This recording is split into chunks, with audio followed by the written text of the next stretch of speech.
Welcome to Know Your Leader, where voices rise, a platform for change where leaders realize the weight of their words, the power they hold, a stage to shape the future, young and old. Here we seek the truth, we ask the questions bold, we probe the depths of policies untold. Join Usiyabonga Mpungose as he explores the leaders who shape our world in store. With every word, a story is told of hope, of struggle, of a nation's hold. Let's know our leaders, let's hear their tale, and may the wisdom our future prevail. Alright, ngokukhulu ithoba okamelana nenhlonipho igama lami ngingusiyabonga ngingowaMpungose ngiyakumukela ke ohlelweni engiyayibona lithatha kakhulu abantu elibizwa ukuthi Know Your Leader lapho sisuke sikwazisa khona ngomholi wakho endaweni ophuma kuyona. Njengamanje ke ngiyithole ithuba lokuthi ngibe nomfowethu esimazi kakhulu ngegama lika Shenge. Lensizwa ke isencane. Okunye ngifuna ukunikhumbuzela kona ukuthi ama-political parties aseqalile ukukhetha abantu acabanga ukuthi sebengakwazi ukuyowamela okhethweni lika 2026 kangakuba likhona neqembu eseliqalile. Kodwa njengamanje ngizowelcome insizwa esencane umfoka Shenge. Kwakona nje ukuthi ubuShenge usamncane kangaka iyahlekisa leyo nto. Siyakumukela ohlelweni Shenge. uShenge ubani igama lakhe nesibongo sakhe? Igama lami nguThando Wethu wakaButhelezi. Ngihlala khona lapha eHowick. Ngisebenzela lapha naphezulu eCheckers Center.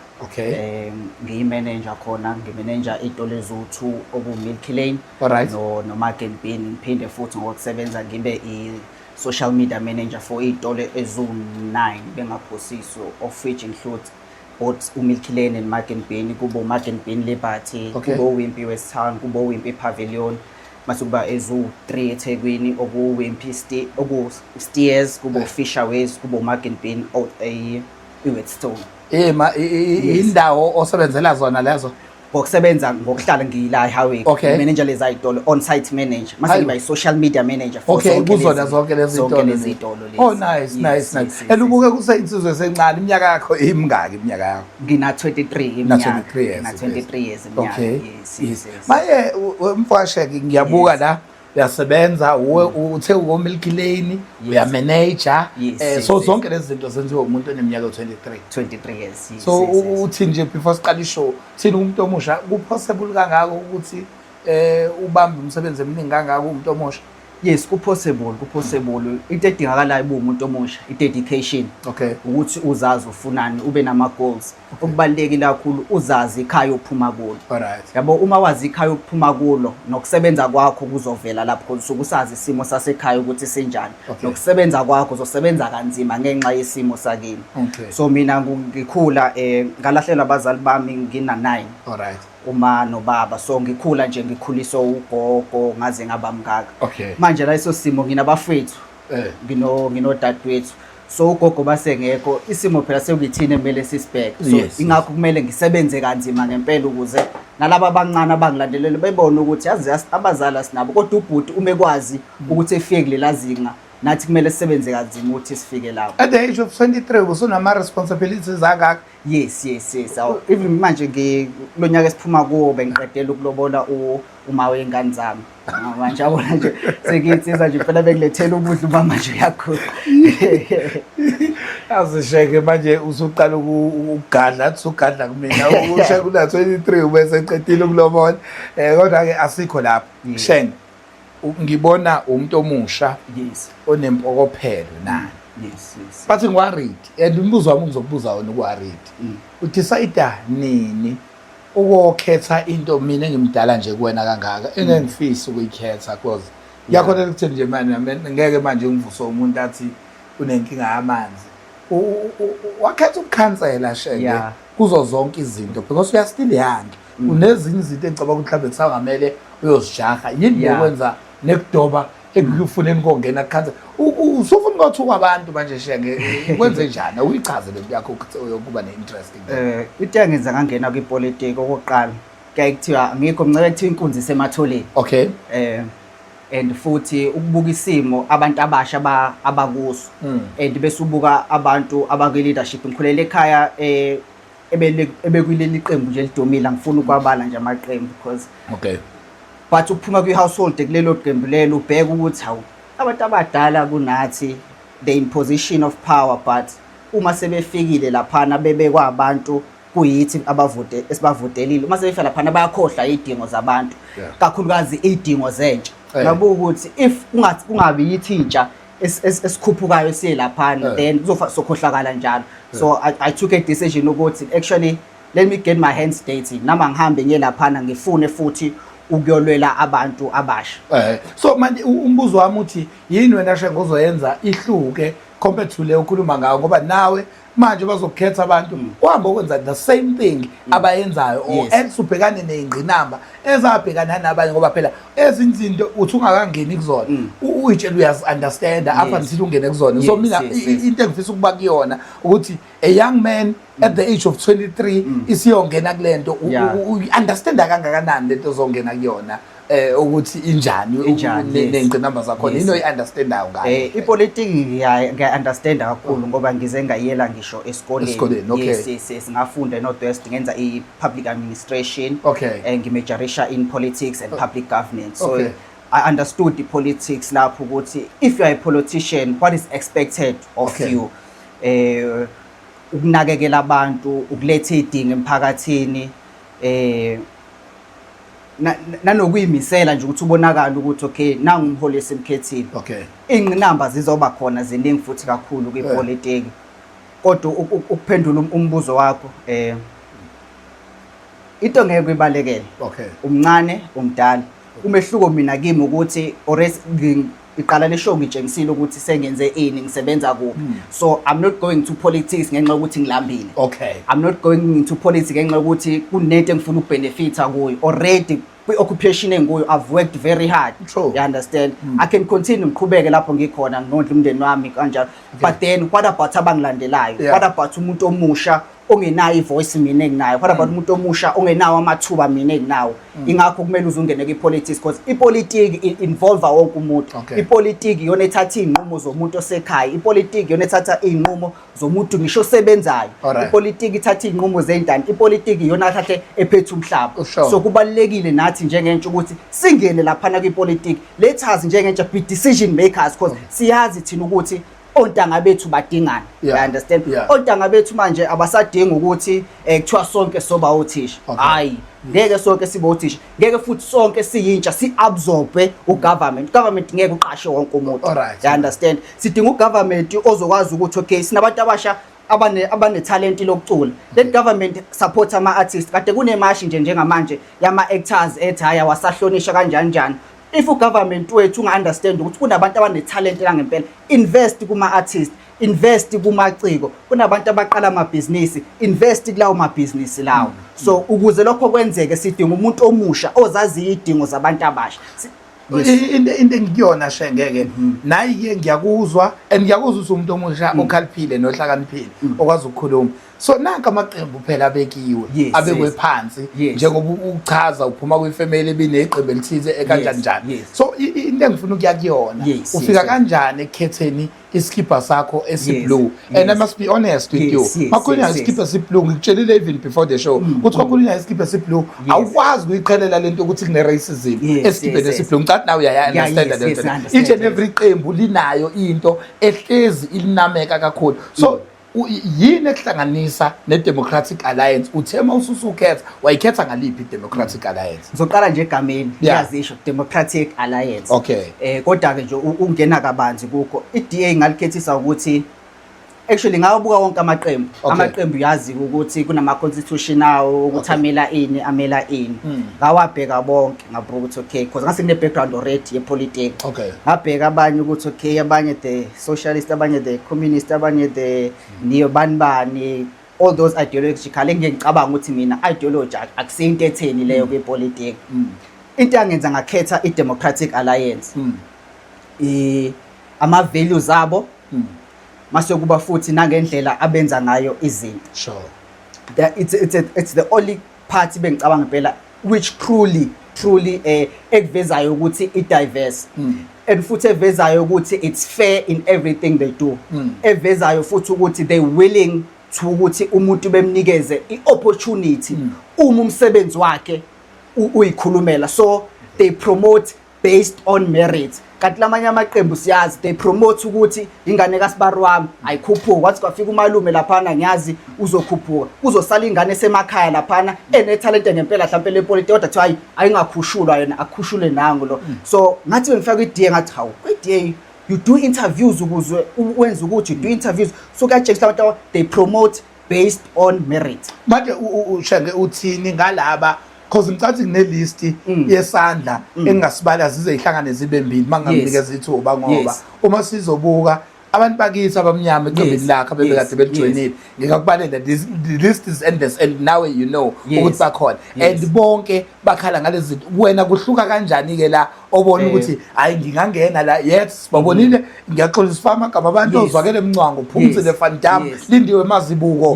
Musi Mayimane was president futhi weqembu lana so the list is endless and isiZulu sithi ayinuki ingosiwe ayikho yini into enye osuke wayithola ukuthi kuhamba kanjani wayizomela ngijoyile lelo qembu mawuyibuka wena mina ngeke ngithi khona kimi osekwenzekile ever since I joined the DA I've never ever experienced some sort of racism. I was even in we Sakisi's Young Leaders Program yakhona lapho esafunda khona ngama values eDA we had ngisho umuntu omhlophe laphana sahlala sonke I've never experienced a sort of a racism laba bahamba yesu yabasho angizazi izathu zabo angazi mhlawumbe because iDA nayo inemthetho mhlawumbe khona okwrong abakwenza kwathiwa nayo indlela mhlawumbe khona okunye ubuyikhumbula abantu abaningi manje sebenza kwiDA ngoba bebona iDA kuyona qembu elilula ukuthi uphakame kanti iDA izobona umfana oright wasuphakama lapha kuvuka ukuthi hey lambile base bayaqala ukukhoshosha base iDA cha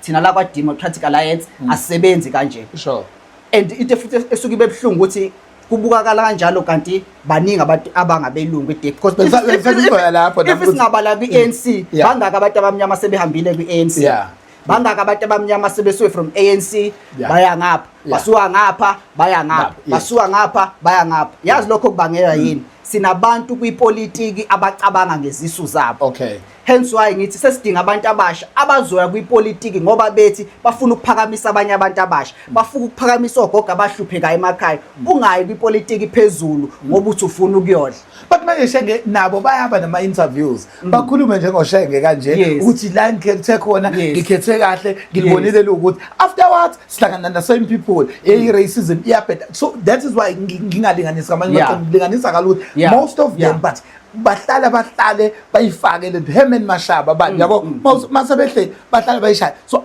angikwazi ukukhuluma futhi ngikhulume nawe ngingayiyeki leyo and at the same time uthi wena awazi that's why ngibuza wena futhi ubuza ngoba kukhona ulayini oke wangitshela wena eqaleni ukuthi waqala wabheka wonke bese ngifuna ukucheck ukuthi wabhekile nalolo hlangothi lolo lithinta lezi zinto enjalo ukhumbula umuntu mase ebanjiwe already uzowenzani uzoba in a defensive mode usezoqala vele uyazi okay vele ngizobala racism because nayo sefuna ukuyivikela because vele usafuna ukubuyela emandleni yeah understand ingakho sibona lama breakaway amancane kanje because umuntu uzofika manje egama angithi uma seya kwimiti uzothi hayi ngoba belungu bayangicwasa kanti into ukangile into emele sibe siyazi singatanyama we must be held accountable umuntu omnyama akafuna ukuba held accountable and ngike ngibone kwi-position enguyo e-restaurant once umuntu omnyama wamthethisa already by defensive mode uthi hayi but you are wrong here vuma ukuthi ube held accountable bese uyavuma ukulungisa amacala akho feel like into le imele esike sifunde ayisho abantu wonke nje umuntu let's accept to be held accountable I understand and uma singakwenza lokho omasipala abaningi bengenza kahle ugovernment ungenza kahle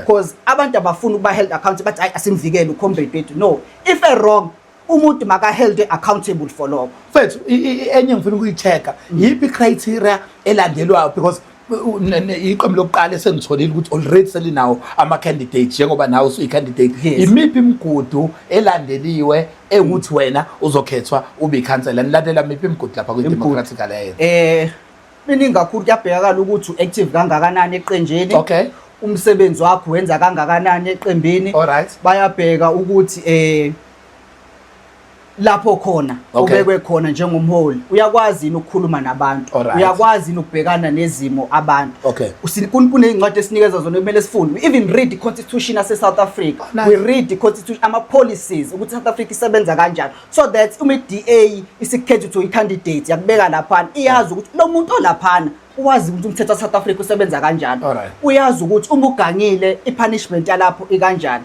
yini idingo zabantu yini service delivery abantu ekumele bayithi siyafundisa konke lokho ukuthi into ebalekile abantu mabathola ama basic needs doqala bakutshela ukuthi ngoba uya laphana abantu bazodinga ukuthi badinga ukuthi lokho bakubona kuphi uma senza ama campaign ukuthi ukhuluma kanjani abantu imaphi ama ideas ofika nawo ukuthi abantu besizakala ngoba bazonyusa umuntu laphana ongazi nokuthi ukuze umuntu esebenze ezenjani yabo so enye ngifuna ukuyichecka makwenzeka ke abantu yiphi wadi okuyona no iqembu lakhe lithathile lakubeka kuyona ofolosa kani umfosa njengamanje ngikwa ward 12 ward 12 ngiyi DA youth chairperson yakhona so ngikwi branch executive yakhona ngiphinde ngibe futhi kwa ward 2 so ngiphinde futhi ngizoba i candidate yaka ward 2 but iqembu lizobe selisho ukuthi kahle uzoba kiphi ward uma sekiwa okhethweni and then iziphi izinto as umuntu omusha osuke wazenza othi mawuhleli phansi angithi angisakhulumeli wena ngizokhuluma mhlambe collective ukuthi sahlangene ne-DA senzani mapha ama activities osuke waba involved kuona ngempela umphakathi mhlambe ongawakhumbuza ngawo nangafakaza abanye ngawo angafakaza ngawo angisakhumbuli noma last year yakhumbula yini sake saba wakunikela khona ngama sanitary things I think sasise shares ngoba nje mina ngiyimanager phana phezulu iqembu langibeka lapho ukuthi kube yimina kwasasinetafula le-DA lapho khona if abantu befuna ukudonate ngamaphela befuna ukudonate ngexubo befuna ukudonate ngani ukuze izinto ezo ziye ebantwini abaswele mina ngike last year as a part of isakhi sizwe young leaders program yami ngahamba ngathenga ingubo ngayo donate laphana Angels Care for ingane because asekusondela iwinter ngahamba ngayo donate ingubo laphana Angels Care khona nenye project engake ngazama ukuyenza kodwa ayiphumelelanga khona umlungu owanginika indawo ukuthi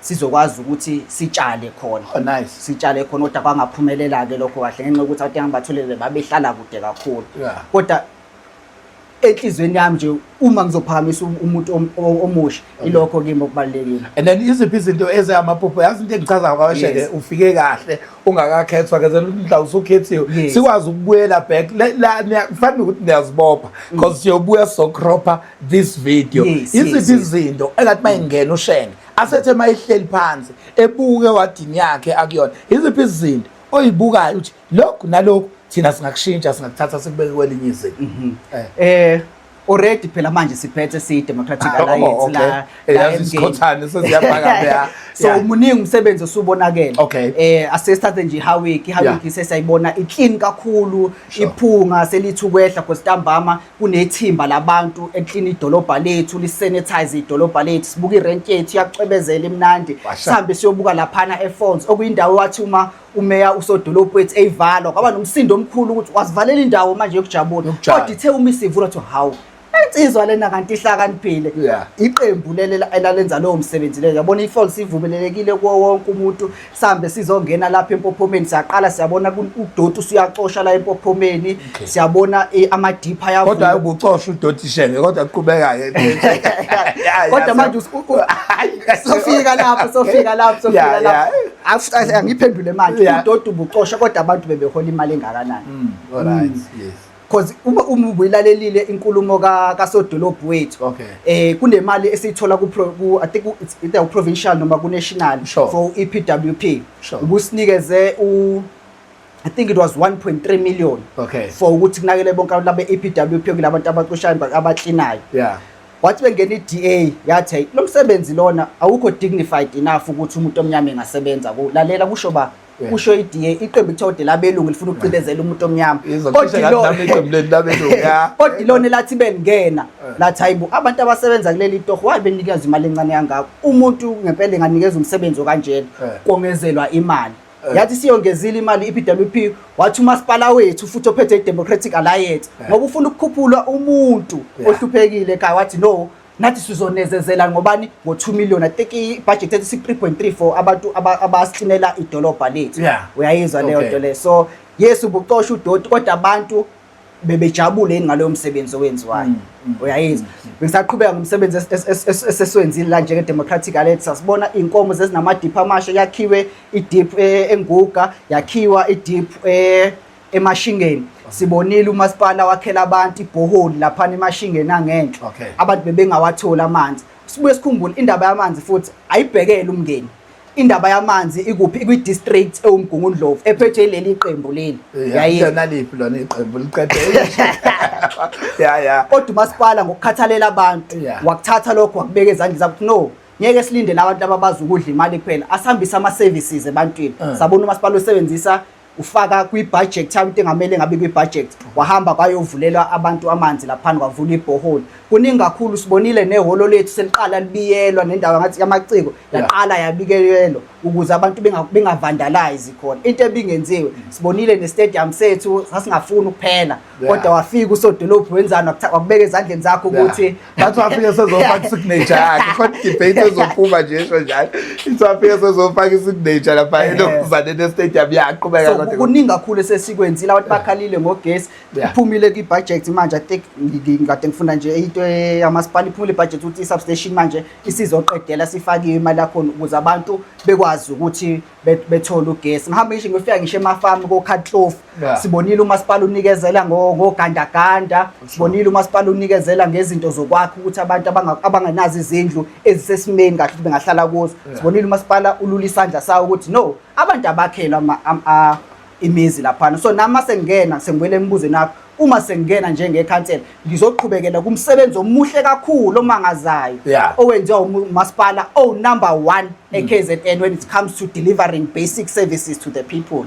Uyabo, nami ngizothi bengena ngiqhubekele kulo msebenzi omuhle obusowenziwa amakhansela eDA lapho. Mfowethu kuthini indaba yenu ngoba isikhalo sakhona sikhona njalo and singena kakhulu kuthina kwi-podcast because I'm the first person waqhamuka ukuthi no, let me fight this thing nge-media nani. Bakhala abantu emaplazini, abantu bayakhala emaplazini and abadlali and bengafisa le masixoxa sinako singayifaki ipolitiki asiye kwi-reality mfethu. Abantu bayakhala and masobaphikisa ukuthi bayakhala sobe sisiqamba amanga. Nithini uku-address udaba lasemaplazini, i-racism idla lubi emaplazini alapha phezulu? Nithini yini esingayilindela ukunibona ngingenelela kulezo zinto enjalo? No, umasipala usebenza kakhulu, usebenza kakhulu lokho ubona ngezinto ozenzayo njengamanje ukuthi ubalekelele ngempela abantu ukuthi bengacindezeleki ukulekelela abantu ukuthi nabo bekwazi ukuthi izinto eziningi bezenzele. Okwe-racism yona Mpungose inzima kakhulu, uyabo, because it's a personal choice yomuntu. Even nami umuntu omnyama I can be racist to umuntu omnyama and that happens a lot. You understand? Ukuyikho ukuthi basekwenza kuleli ibali bese sikuyazwela mase kuyazwela kakhulu, but it's a personal choice. Angeke ngikwazi ukuthi abantu beyithathe beyibeke eqinjini lento le. Labantu abasemaplazini okuthiwa mhlawumbe abahlukumeza abantu akusibo mhlawumbe ama-members eDA, abantu abakwenza kwi-personal capacity yabo. Futhi thina njenge-DA simile kulokho.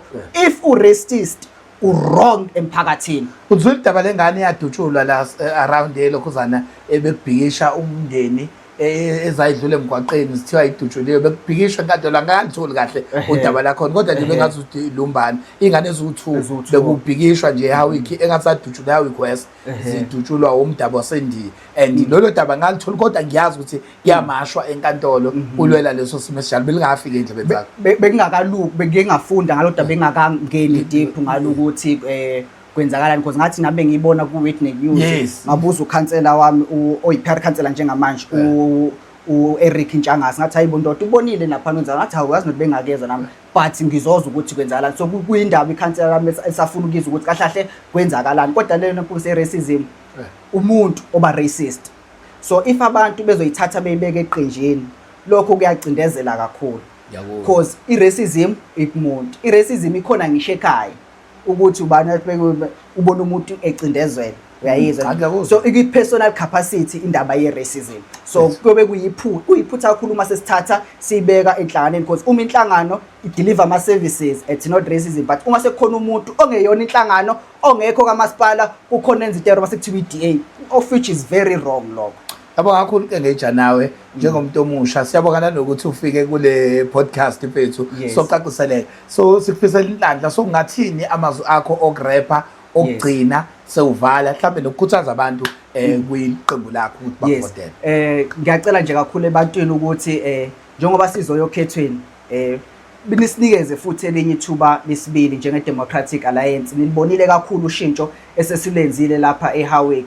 Ngiyacela futhi phela nisinikeze elinye ithuba ukuze lo msebenzi omuhle uzoqhubeka kakhulu sibonile abantu beqasha I think istats njengamanje sithi i-unemployment rate yala eHowick yehle by 2% u6% alapho yintsha so ukuqasha kwabantu kwehle ngezinga la 6% lapha emngeni eHowick of which into enkulu yazi ungahamba nje la ePophomeni mhlawumbe istrad nestrad ukhona umuntu oqashiwe so ngiyacela futhi ukuthi ninikeze futhi iqembu le-Democratic Alliance elinye ithuba ukuze lo msebenzi enubona omuhle wenzeka lapha eHowick uzoqhubeke futhi wenzeke bese futhi uma nibona kungabantu abasha abafakwayo laphana kuma-post azobe ephumile ukuthi abavotele ngiyacela nabo nibathembe kakhulu isasa lalelizwe lisezandleni zethu thina njengabantu abasha and uma sesifika laphana kwi-ballot ngiyacela umuntu ecabange ukuthi lapha ahlala khona isimo senje umuntu acabuka iHowick umuntu bese yafaka icross yakhe laphana. Okay so njengamanje ke selakho lokuvala mhlambe nje sovalelisa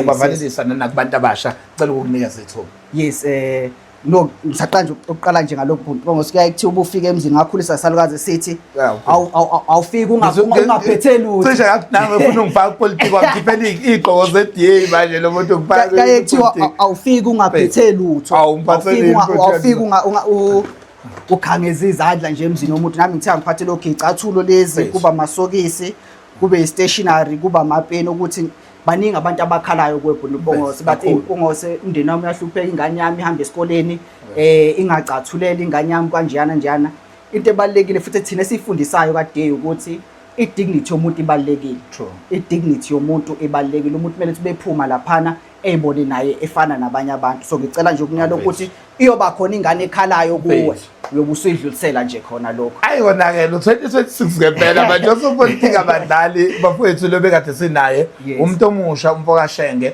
olapha ka12 njengoba sinazi ke uhlelo lethu likhona luthi know your leader la sinikeza khona amaqembu ahlukene ngokuhluka kwalo qhamuka DA ANC MK EFF Action SA noma ubani uvumelekile IFP noma ubani bazokwazi ukuthi babonakale bekulolu hlelo in fact weshenge sisazolanda siyongcwalisa ehall each and every ward wonke amaqembu ayesesinikezile ama candidates wawo sizobe sinibambile siniqhelise ehall bese thina ezishow ngoba sifuna usimobilizela abantu bethu simobilize amalungu omphakathi a-neutral njenganathi njengeshow siwalande siwagcwalise ihall bese sikubeke lapha unethwe wona kumphakathi manje ngimbuza yasemaplazini bakubuze bona into eqondile ngoba mina okunye kuzokubuza ungiphendule bese ngisala kanjalo kodwa mfethu siyabonga kakhulu ukuthi accepte i-invite yakho usibongele futhi naseqembini lakho ukuthi likuvumele ukuthi uze kulolu hlelo siyacabanga ukuthi kuningi okukhulu esikufundile thina sithi good luck nina nonke owenza kahle sengathi angathola indawo efanele Mfongose ngibonga kakhulu nomsebenzi nje owenzayo muhle kakhulu Mfongose kubantu abancane ngesibona lesihlo kubo ngiyakubona ngisho lapha uFekhozini usuqaleni uletha imbongi esafufusa uzoyinikeza iplatform into esiyidingayo leyo singabantu la South Africa asinikezaneni iplatform akusho ukuthi wena masune BM noma une Mercedes ungafuni ukuthi umakhelwane abe nayo vumela ukuthi abe nayo ukuze nobabili niphakame because into eshayo thina sifuna ukunconywa sifuna ukupraiswa lokho ngeke kumsize umuntu omnyama ofana asikube yithina esithathana lapha phansi sinikezane iplatform wethu ayigadleli insizwa ke ugadleli Mfoka Shenge siyavalelisa ungasichecka ke lapha siyabonga imbongi Impungose page likhona lapha ku Facebook Li-serious na 1.3 million guys verified. Ungalokhu ulandela amapokoza. TikTok uzosithola khona, YouTube ungakwazi ukuthi usithole khona, ungasearcha uthi know your leader, ukwazi ukuthi ubone namagalelo nomsebenzi omuhle kaMfoka Shenge. Ngiyabonga kakhulu bafowethu kunina nonke nisilandelayo. I-channel ikhula ubuwangu wangu. Siyabonga kakhulu bafowethu. Asihlangane futhi ngokulandelayo. Sharp bafowethu.